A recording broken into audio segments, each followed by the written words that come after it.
Ketemu lagi teman-teman. Saat ini saya tidak ingin menjelaskan terkait informasi lalu lintas, tapi saya ingin menyampaikan terkait postingan saudari saya di grup Forum Kota Kupang beberapa hari yang lalu, di mana itu terkait dampak dari bencana angin seroja yang menerpa NTT beberapa bulan lalu, teman-teman. Di situ ini postingannya saya bacakan. Postingan dari Inadesi membagikan postingan dari Madari Weo, di mana keterangan yang ditulis oleh Inadesi itu, rumah ini ditempati oleh 4 orang anak yatim, tepatnya di belakang Pelni Kupang Fatufeto. Nah, sampai detik ini pemerintah di mana dalam memberi bantuan seroja yang merupakan haknya korban bencana alam ini, sampai kapan? Kemudian saya akan membacakan lagi teman-teman postingan dari Madari Weo, yaitu rumah tempat saya berteduh berdiam sebelum masuk asrama teologi kala itu, tinggal puing. Kaget saya melihatnya. Dalam rasa kaget itu tidak terasa air mata jatuh meratapi rumah yang kini dihuni oleh 4 anak yatim tanpa ayah dan ibu. Dalam diam dan tak berdaya, kami hanya bisa berdoa, Tuhan kiranya menolong 4 anak yang kini terlantar ini. Mata dan telinga Tuhan tidak kurang tajam melihat dan mendengar apa yang dialami anaknya. Kemudian postingan ini ditambahkan dengan foto tampak depan dari rumah tersebut. Teman-teman, terlepas dari bantuan pemerintah atau apapun itu, saya pribadi merasa tertarik dengan hal ini. Kenapa? Memang kita semua tahu bahwa dampak dari badai seroja beberapa bulan lalu sampai saat ini masih banyak rumah-rumah yang belum diperbaiki. Termasuk rumah saya juga, teman-teman, terkena dampak badai angin seroja yang memang cukup parah, tapi sudah saya perbaiki. Nah, yang membuat saya penasaran di sini, teman-teman, bahwa di situ disebutkan di dalam rumah tersebut terdapat 4 orang anak yatim. Nah, ini yang membuat saya ingin tahu sebenarnya bagaimana keadaan rumah tersebut di lapangan dan bagaimana keadaan keempat saudara saya yang disebutkan dalam postingan itu. Kemudian teman-teman, saya membaca postingan itu sekitar hari Kamis atau hari Jumat pagi. Yang selanjutnya pada saat Jumat siang, saya langsung ke lokasi tersebut. Saya ingin memastikan. Sampai ke lokasi tersebut, saya bertanya kepada beberapa orang yang di situ. Jadi mereka menunjukkan lokasi tersebut. Pada saat saya tiba di lokasi tersebut, saya melihat bahwa rumah tersebut yang diposting ternyata keadaannya lebih parah di saat kita melihat langsung di lapangan. Karena saya melihat bahwa tembok, dinding, dan atapnya sudah rusak, dan memang rumah tersebut tidak bisa untuk dihuni lagi. Teman-teman, yang jadi tanda tanya bahwa saya melihat kemana empat saudara kita yang disebutkan dalam postingan itu. Kebetulan saya bertemu dengan seorang tetangga. Saya coba menggali informasi lewat tetangga tersebut. Saya tanyakan di mana keempat bersaudara yang tinggal di dalam rumah ini. Kemudian penyampaian dari tetangga itu bahwa untuk sementara semenjak terjadinya badai angin seroja, keempat saudara tersebut tinggal di depan rumah. Artinya tinggal dengan tetangga sampai pada saat ini. Nah, kemudian teman-teman, setelah saya mendengar hal itu, saya ingin tahu keempat saudara saya ini yang mana. Ternyata penjelasan dari tetangga tersebut bahwa yang satu yang paling kakak sedang bekerja, kemudian yang 3 lainnya ada di dalam. Jadi sempat dipanggil kedua anak datang ke depan. Di situ disampaikan oleh tetangga saya bahwa ini anak-anak yang tinggal di rumah itu. Kedua anak itu usia sekitar 10 tahun ke bawah. Saya tidak melihat pasti anak yang ketiga, dan untuk kakak yang disampaikan bahwa sedang bekerja saya tidak sempat bertemu. Tapi di situ saya langsung pamit dan saya hanya menyampaikan bahwa dalam waktu dekat saya akan kembali berkunjung ke keluarga tersebut.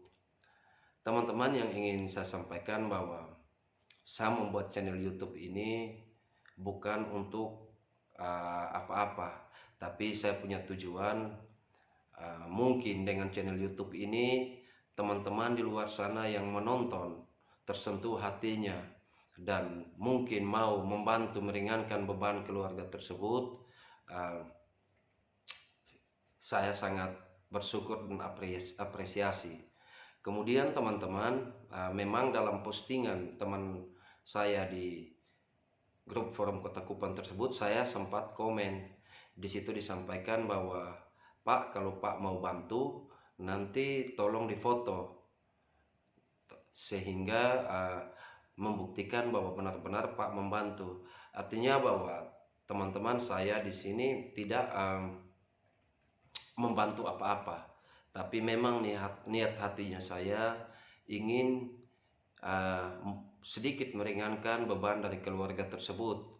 Kemudian saya balik ke rumah, saya coba kontak teman saya, kebetulan teman sekolah saya, yang dimana teman saya juga ini sering dari kantornya memberikan bantuan-bantuan kepada beberapa warga yang terdampak pandemi COVID-19 dan kemudian yang memang layak untuk dibantu. Nah, saya coba hubungi ke teman saya, ternyata jawaban positif dari teman saya bahwa dia akan membantu sedikit sembako untuk keluarga tersebut. Kemudian saya juga sempat tadi muat informasi ini ke grup warga yang ada di lingkungan kami. Memang ada niat baik dari salah satu warga untuk juga mau ikut membantu.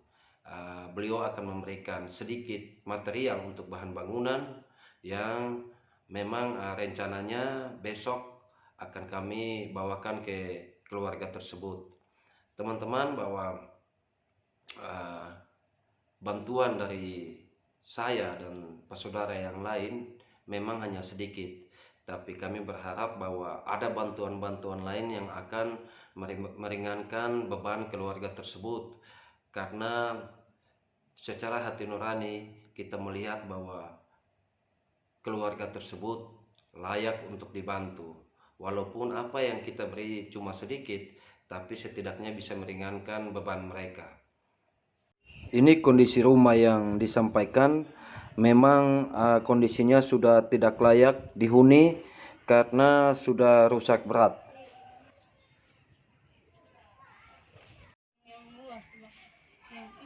Iya. Jadi ini teman-teman, rencananya pembangunan rumah ini akan dipindahkan ke samping tanah kosong di sebelah ini. Ini tanah milik adik punya ya? Iya.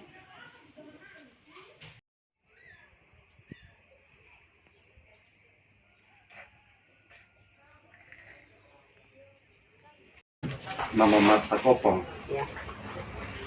Teman-teman, saat ini saya berada di tempat di mana rumah ini yang dimuat di dalam grup forum Kota Kupang beberapa minggu lalu, yaitu rumah yang terkena badai Seroja, dan di dalam rumah ini terdapat 4 orang saudara kita yang disebutkan di dalam grup tersebut. Saat ini saya bersama dengan mama kita, Ibu Marta Kopong, di mana ibu inilah yang dengan hati yang ikhlas dan baik hati telah menampung keempat saudara kita semenjak kejadian Seroja sampai saat ini. Mungkin Mama bisa jelaskan sedikit kok, itu dari awal itu bagaimana sampai Mama bersedia menampung saudara yang ada di sini. Waktu Seroja itu saya juga sendiri dengan saya punya anak laki-laki yang bungsu. Kami juga lari ke sini. Di saatnya rumah ini mau rubuh, kami langsung lari ke pos itu. Kami lari ke situ, tiba-tiba rumah ini sudah rubuh. Rubuh besoknya itu anak-anak tidur di kamar yang ada keranjang ini. Terus Oma bilang mari tidur di bawah. Jadi saya bawa anak-anak tidur di bawah. Setelah itu anak yang nomor 2 si Carolina naik itu sakit, jadi saya bawa ke bawah. Saya bawa ke bawah, kami sempat antar ke rumah sakit. Rumah sakit kata dokter dia tidak ada penyakit. Datang lagi masih sakit, bawa lagi ke dokter, itu masih sakit juga seperti yang pertama dokter bilang dia sakit itu. Dia tidak ada sakit apa-apa, hanya dia punya sakit itu semacam dia pikiran begitu. Jadi sudah mereka dibawa situ. Jadi saya bilang sudah, saya omong dengan kakaknya Novi, sekarang Novi juga kerja, jadi biar di sini saja Oma masak, kalau ada ya kita makan, kalau tidak ada ya tidak mungkin juga, pasti tidak ada sama sekali, pasti ada bantuan lah, ada datang dari mana-mana pasti kita terima. Jadi mereka bilang, Oma kalau ada bantuan ya paling ya kasih sembako apa, Oma mari kita sama-sama. Ya sudah, bawa datang kita makan, saya masak kasih makan lagi anak. Iya. Teman-teman, saya pribadi sangat bersyukur ternyata di zaman sekarang ini masih banyak orang-orang yang baik seperti oma kita ini, dan kami juga berharap bahwa di luar sana masih banyak orang-orang seperti ini. Ini teman-teman, anak yang paling kakak yang tinggal di rumah ini. Adi Nona, kalau bisa mungkin nama siapa? Nama Novinai. Adi Novinai. Mungkin Adi Nona bisa sampaikan Adi Nona kerja di mana? Untuk saat ini nih Adi Nona kerja di mana? Untuk saat ini kerja di Alfamart. Oh, kerja di Alfamart ya. Berarti ini Adi Nona nih yang paling kakak. Kalau boleh tahu yang tiga lagi di mana? Sini. Oh, jadi ini anak yang kedua. Ini anak yang kedua. Ini anak yang pertama, yang ketiga, yang ini laki-laki nih, yang mau jadi polisi. Yang mana? Sini. Sini. Ini anak yang ketiga. Ini anak yang ketiga. Nah, kalau yang gemuk ini anak keempat ini. Sini. Ini anak keempat, teman-teman. Jadi mereka ada 4 bersaudara. Yang paling kakak Nona ini, yang lain ini kecil-kecil nih. Sekolah baik-baik ya.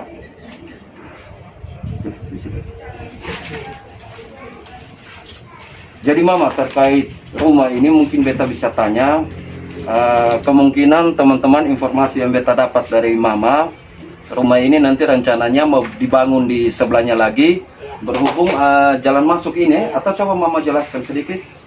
Sebenarnya bangun kembali di sini, cuma karena kita kalau musim begini kita airnya tidak ada dari pam, itu kita harus kasih masuk tangki. Nah ini tangki kalau kita telepon itu kalau di belakang pel ini jarang mau masuk karena memang sudah bisa masuk. Maka dari itu ini si Novi bilang, Oma sebaiknya kita bangun agak ke belakang sedikit, jadi di sini kendaraan bisa masuk. Ya setidak-tidak untuk air lah, supaya membangun ada air. Jadi rencananya nanti bangunan yang mau dibangun di sebelah nih, Oma, ini permanen tembok semua atau setengah tembok atau bagaimana nih Oma? Kalau menurut Oma, karena sumbangan yang ada lebih dari cukup ya, alangkah baiknya kita bangun tembok terus. Iya. Supaya dia bisa lama. Iya. Artinya teman-teman memang sudah ada beberapa bantuan yang sudah ada di lokasi sini. Itu berupa batako, kayu dengan semen. Tapi kalau barang-barang yang ada ini kira-kira menurut Oma masih kurang atau belum?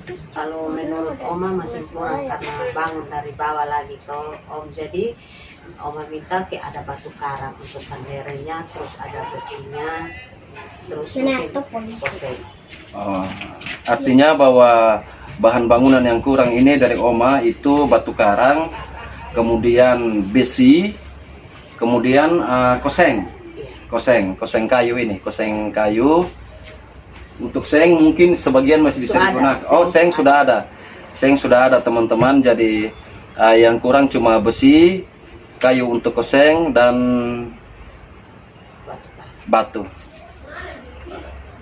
Jadi adik, nanti harapan kakak dan teman-teman dan bersaudara yang lain mungkin nanti di luar sana dengan channel YouTube ini Artinya mungkin ada yang membantu adik dong, membantu. Kita akan usahakan bahwa walaupun sederhana atau pelan-pelan, tapi kita akan usahakan supaya rumah bisa layak untuk adik dong tinggal kembali ya. Jadi Oma makasih banyak, mungkin itu video yang beta ambil dulu, beta tetap ikuti nanti, tapi beta izin beta posting ke YouTube nanti ya. Ini sudah ada sedikit bantuan berupa kayu dan batako dari beberapa orang yang telah membantu keluarga ini.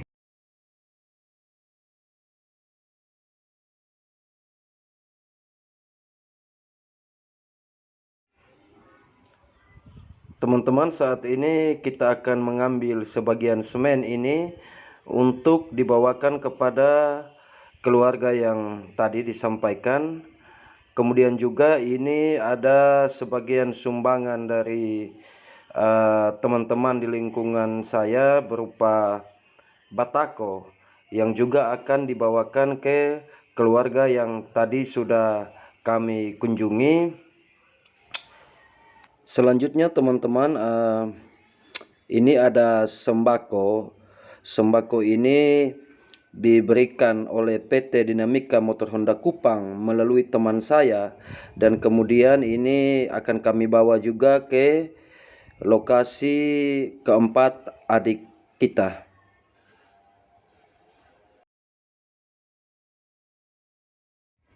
Saat ini kita sudah tiba di lokasi keempat adik kita.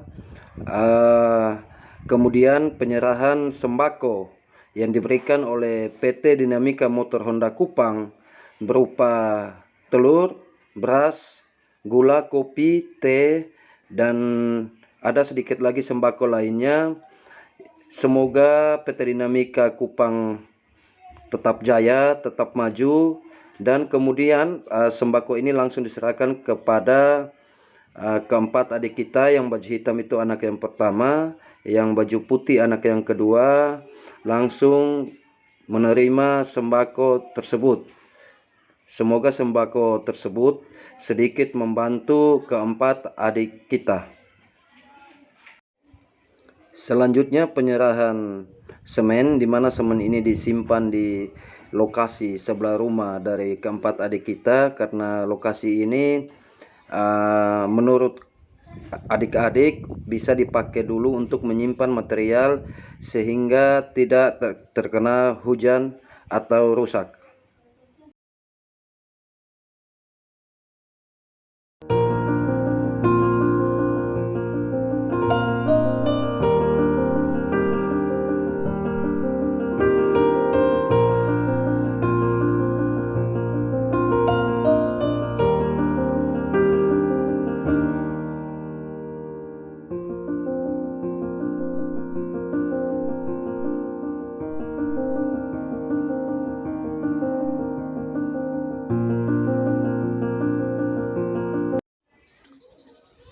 Selanjutnya pemberian batako, di mana batako ini langsung disimpan tepat di depan lokasi rumah dari keempat adik kami. Khusus untuk batako, memang saya melihat bahwa keempat adik kita ini sangat kompak, di mana kedua kakak yang nona juga ikut membantu, kemudian yang kecil laki juga ikut membantu.